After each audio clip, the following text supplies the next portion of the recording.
कहानी की शुरुआत हुई 1982 कर्नाटका के एक रेलवे स्टेशन पर, जहां ये अब्दुल करीम तेलगी नाम का आदमी बेच रहा है फ्रूट्स। पर इसकी किस्मत जल्द ही बदलने वाली थी, क्योंकि यहीं मिले एक आदमी को पता लगा कि तेलगी के पास बीकॉम की डिग्री है, तो उसने उसे अपने पास मुंबई बुला लिया कुछ काम देने के लिए। तेलगी के घर की हालत बिल्कुल भी ठीक नहीं थी, तो वो उन्हीं को सुधारने के लिए निकल गया मुंबई। वहां उसे वो आदमी शौकत भाई मिला, जिसका गेस्ट हाउस का काम था, पर इतनी अच्छी तरह चल नहीं रहा था। तो तेलगी ने आते ही उसके काम में चार चांद लगा दिए। तेलगी को अच्छी पगार भी मिली, अच्छी इज्जत भी, और साथ में प्यार भी। उसे पहली नजर में ही शौकत भाई की बेटी से प्यार हो गया और कुछ समय बाद उनकी शादी। पर तेलगी के सपने यही नहीं रुके, वो 7 साल के लिए गल्फ गया।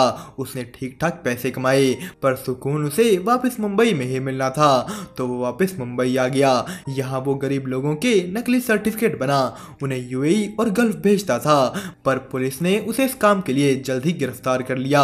यहाँ उसे कौशल नाम का एक और कैदी मिलता है।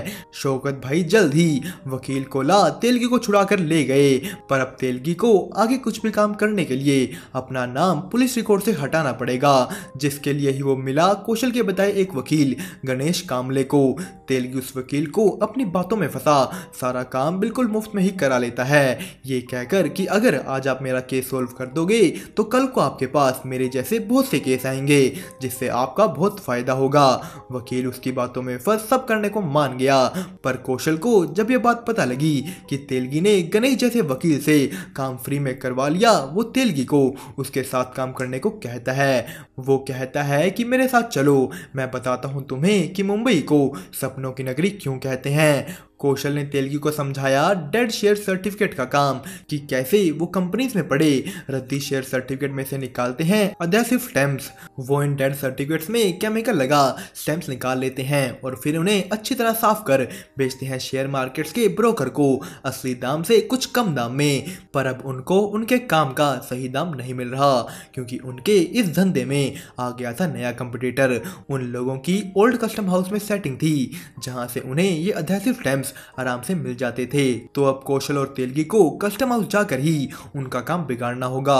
वो दोनों कस्टम हाउस के एक एम्प्लॉय से अपनी सेटिंग करने ही वाले थे कि उनके कंपटीटर उन्हें मारने वहां पहुंच गए। वो उन्हें पीटना शुरू कर देते हैं, पर ऐसा करते हुए तेलगी की नजर एक आदमी पर पड़ी, जो अधेसिव स्टैम्प्स ऐसे ही छोड़ किसी और तरह के कागज को चुरा रहा था। ये कागज है स्टैम्प पेपर। तेलगी अगले दिन उसी एम्प्लॉय के पास वापस गया, जो उसे बताता है स्टैम्प पेपर के बारे, कि ये अधेसिव स्टैम्प्स स्टैम्प पेपर के सामने कुछ भी नहीं। इस स्टैम्प पेपर को बेचकर हमारी गवर्नमेंट कुल 33,000 करोड़ रुपए कमाती है, क्योंकि ये कागज हर जगह इस्तेमाल होता है, किसी भी तरीके की सेल में, डीड में, यहाँ तक कि वसीयत में। कोई घर खरीदता है या बसाता है, ये कागज हर जगह चलता है। अब तेलगी और कौशल मिलकर करने वाले हैं स्टैम्प पेपर का धंधा। ये स्टैम्प पेपर नासिक के सिक्योरिटी प्रेस में बन कड़ी सिक्योरिटी के साथ सबसे पहले रेलवे के जरिए आता है मुंबई और फिर जाता है पूरे देश में। तेलगी और कौशल को बस इसी सफर के बीच ये स्टैम्प पेपर चुराना है। उन दोनों ने मुंबई के रेलवे स्टेशन पर जा सब कुछ देखा और अपने साथ जोड़ा वहां के असिस्टेंट स्टेशन मास्टर को। तेलगी ने उसे भी सबकी ही तरह अपनी बातों में फंसा लिया। वो लोग चोरी इस तरीके से करना चाहते थे कि चोरी का किसी को पता ही ना लगे, तो वो नकली स्टैम्प पेपर्स को असली स्टैम्प पेपर से बदलने वाले हैं। उन्होंने एक आर्टिस्ट से प्रिंटिंग प्लेट बनवा ली और एक बंद प्रिंटिंग प्रेस में शुरू की अपने स्टैम्प पेपर की प्रिंटिंग मशीन। स्टैम्प पेपर छप गए। कौशल तेलगी को कहता है कि अरे भाई, स्टैम्प पेपर तो हमने छाप लिए, तो इन्हीं को बेच लेते हैं ना।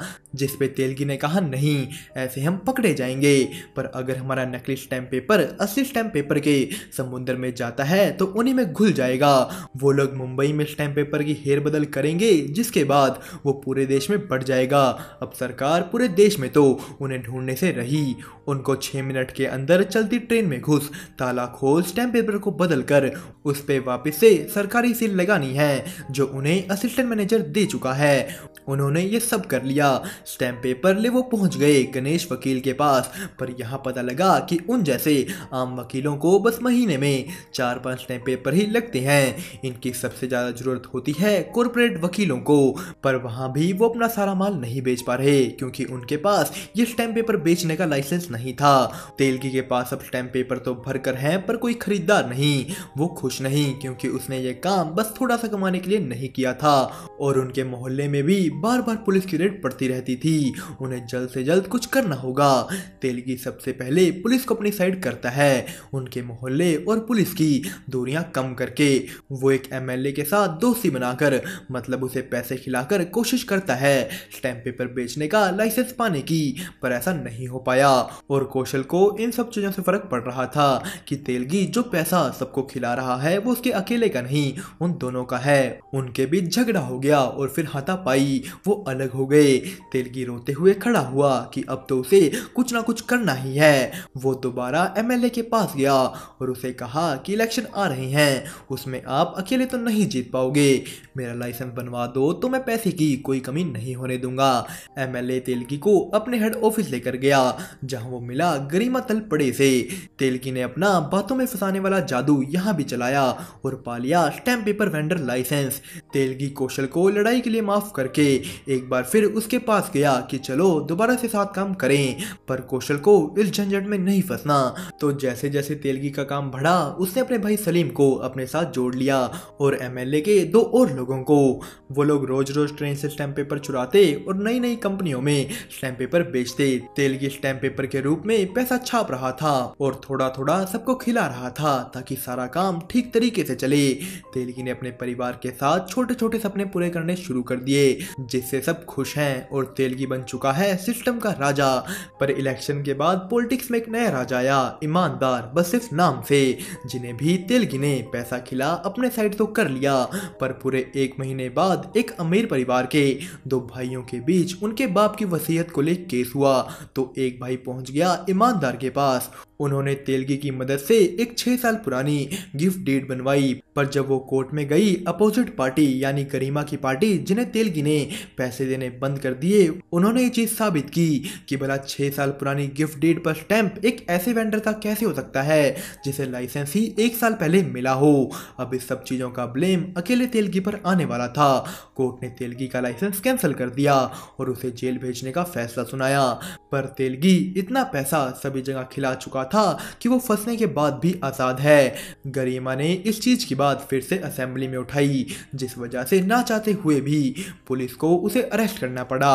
पुलिस वाले तेलगी को उसके परिवार के सामने ही खींचकर ले गए, पर अब की बार फिर तेलगी को एक आदमी मिला जो कहता है बाहर निकलो फिर साथ में काम करते हैं। पर तेलगी के बाहर निकलते ही शौकत भाई उसे कहते हैं कि वापस अपनी बेटी और पत्नी के पास मत जाना, उन्हें वो अपने आप ही संभाल लेंगे। पर तेलगी उनकी बात बिना माने पहुंच गया अपनी बेटी और पत्नी के पास।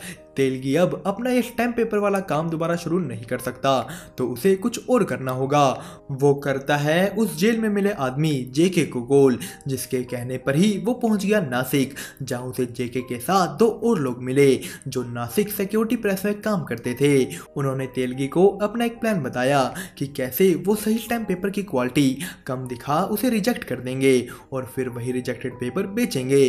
पर तेलगी को ये आइडिया बिल्कुल भी पसंद नहीं आया क्योंकि वो कुछ बहुत बड़ा करना चाहता है। वो जेके के साथ नासिक प्रिंटिंग प्रेस के एक ऑक्शन में गया जहां मशीनों के अलग अलग सामान बेचे जाते थे और उसे वहां दिखी एक प्रिंटिंग प्रेस। प्रिंटिंग प्रेस देखते ही तेलगी के दिमाग में एक बहुत बड़ा आइडिया आ गया खुद ही स्टैम्प पेपर छापने का। पर यह काम करने के लिए उन्हें अपने साथ जोड़ना पड़ेगा प्रेस के सबसे बड़े ऑफिसर वहां के डिप्यूटी मैनेजर मधुसूदन मिश्रा को, क्योंकि जब भी कोई प्रिंटिंग मशीन बंद की जाती है उसके पार्ट्स को मिश्रा और गवर्नमेंट ऑडिटर की देख रेख में अलग किया जाता है और मिश्रा की नज़र में वो अलग अलग कंपनियों को बेचे जाते हैं और सबसे जरूरी चीज प्रिंटिंग प्लेट्स भी डिस्ट्रॉय कर दी जाती हैं। पर मिश्रा को साथ जोड़ना इतना आसान नहीं, वो बहुत ही ईमानदार आदमी था। तेलगी उसे गिफ्ट देकर अपने साइड करने की कोशिश तो करता है, पर मिश्रा ने तेलगी को अपने ऑफिस में बुला उसकी बेइज्जती कर धक्के मारकर बाहर फेंक दिया।